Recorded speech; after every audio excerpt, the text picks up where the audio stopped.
Yung stream of hearts natin ay ayan, medyo mahaba na siya guys. So, hindi pa po ako nakapag-propagate nito kasi medyo matagal siyang mag-ugat. Hello everyone, ito po si Charching ng Succulent Davao and welcome sa ating YouTube channel. And for today's video, so ito guys at mag-update lang po ako ng ating mga plant dito sa ating plant track. And then ipapakita ko po sa inyo yung bago nating mga gawang dish garden. So yan yung bagong itsura ng ating plant track. Yung iba nating variegated gymno ay nailipat ko na po sa ibang ceramic pots. And then yung ating mga succulent ay nagawan ko na po ng paraan. So yan guys yung ating mga dish garden. So yan at medyo meron na namang scales yung ating LB. Ayan. And then yung niya guys ay talagang lumalaki yung kaniyang anong tawag doon, nakalimutan ko na naman. So yan guys yung update sa ating mga plant dito sa ating plant track.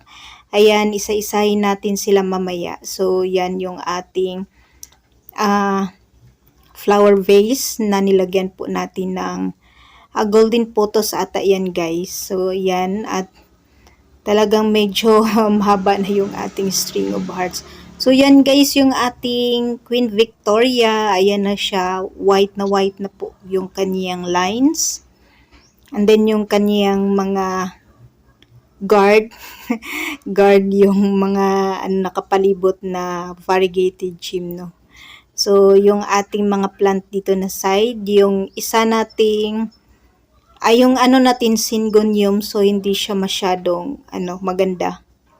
Ayan siya guys, pero mamaya titingnan natin kung meron na siyang roots. So yan sila dito na side. So yan yung iba nating plants. So yan yung ginawa natin ng dish garden. So yan, mamaya isa-isahin natin sila guys.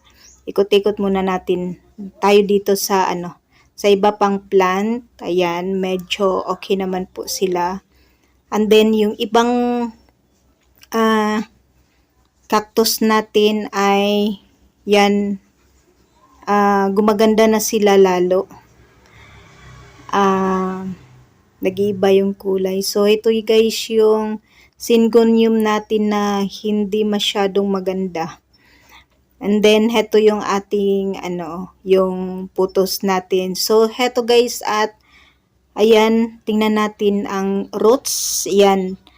So yan guys, ganyan lang po kabilis magpaugat ng ating mga putos. So yan, meron na siyang bagong roots. Yung mga white na roots, ayan po yung bago. And then yung mga brown ay yan po yung old roots ng ating putos. So yan, napakadali niya lang pong paugatin sa water. And then yung ating syngonium, so hindi siya maganda. Ayan, so meron naman po siyang bagong roots. Ayan guys, meron siyang bagong roots. Pero hindi pa siya masyadong maganda. So hintayin natin na lumaki yung kanyang roots kasi yung syngonium natin ay malalaki yung roots nila guys. So siguro kulang pa yung roots niya. So heto din, heto naman po ay okay naman po siya, pero ayan, wala pa siyang bagong ugat. So yan, okay lang yan guys. Basta yung plant natin ay hindi po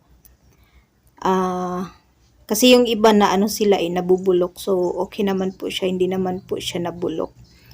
So yan yung mga plant natin dito. And then yung string of hearts natin talaga guys ay mahaba na. So ito yung ating mga nagagandahang variegated gymno Mihano. Ayan, umiiba-iba yung kanilang kulay. Then yung ating asterias, ayan sila guys. So nadiligan ko na tong mga plant natin, pero ayan. Then ngayon ay hindi maganda yung panahon. Pag mainit, sobrang init. and then laging makulimlim. So yung mga plant natin guys ay nabigla sa iba-ibang weather. Yan. Kasi nung medyo mainit dito guys ay yung nakuunan po natin ng video. Sobrang init po. So yung plant natin ay medyo nasunog. Ayan. Heto, nag-iiba na yung kanilang kulay. Black pink at saka black red. Ayan, napakaganda pong kulay. So yan, sobrang makukulay yung lumalabas na kulay ng ating mga gymno. So, yung ating asterias na tatlo guys ay medyo dehydrated pa. Pero naman sila, matitigas. Hindi ko sila binibigyan lagi ng water kasi wala po talagang masyadong araw dito na area. So, heto ay na siya guys yung pa full var.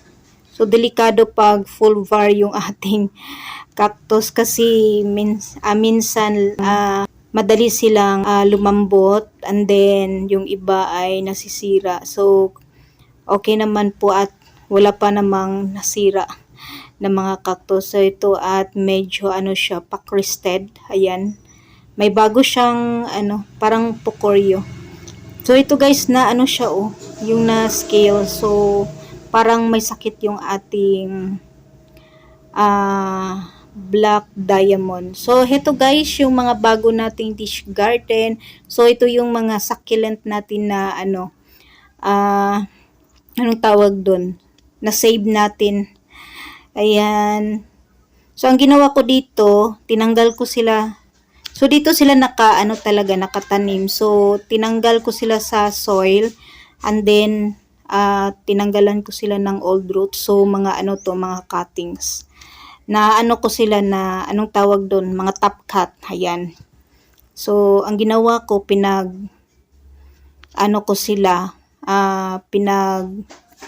isa ko sila sa isang pot and then, nilagyan ko lang ng design. Ayan. So, medyo gumanda sila kasi, dun sa itaas po ng ating vertical wall ay sobrang daming millibugs. So, na-millibugs yung ating mga succulents. So, yan yung ginawa ko guys. Inisprayan ko lang po ng alcohol and then kinuha ko or tinanggal ko yung mga old roots ng ating succulent and then heto at ginawan ko po sila ng arrangement. Simpleng arrangement. So, yan at merong mga bato-bato. So, yan lang po guys yung ginawa ko para ma-refresh yung ating mga succulent. Ayan. And then, nakabili ako ng mga ganito, yung maliliit na mga flower vase. Ayan, nilagay ko dyan. So, medyo malaki pala. So, okay na po yan. So, yan guys, para medyo may naman kakaiba dito sa mga ditch garden natin. So, yan guys, yung mga bago nating gawang dish garden dito sa ating munting garden. So, yung ating yung ginamit ko pala na soil mix dito guys, ay nilagyan ko po ng chicken manure para naman po ng fertilizer yung ating mga bagong tanim na succulent. So, yan sila guys. Yan yung bagong material natin sa ating potting mix. So, yan guys ang update dito sa ating mga halaman, dito sa ating plant track. And that's for today guys. Maraming salamat po sa inyong panonood dito sa ating YouTube channel. Thanks for watching.